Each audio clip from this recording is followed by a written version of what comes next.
olmuşum anılar. Sine tükenmiş üzerime yaşım yoldan. Özüm yok diyen olsam da senin akile. Ben de sana karşı gile bakır her yürek.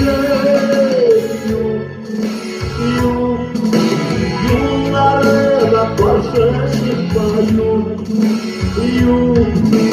Onlarımdan yormuşluğuna gitsin. Işada gurbeti daha bir ışığı var, gitsin var.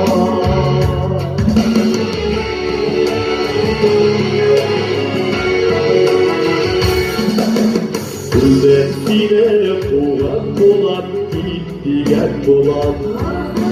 Başkalarını şolay başım gitmeye dolar.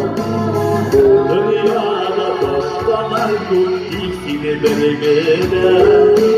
Seni başım gitme valla o bitmede. Yollarına karşı çıkma yok. Onlarımdan yanlışlıkla gitsin. Işana görmezi var, bir ışını var, tiksini var.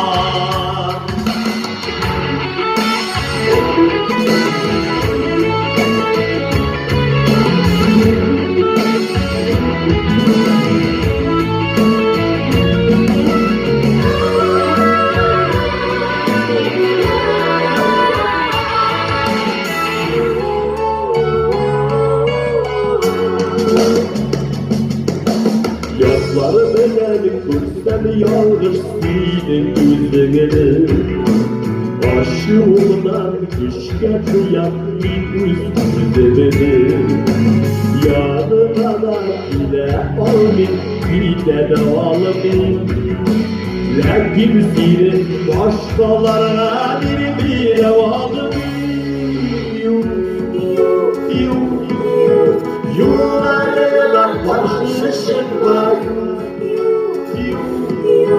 Kullarımdan yanlışlıkla diksin. Işana gülmez daha bir ışığı var, diksin var.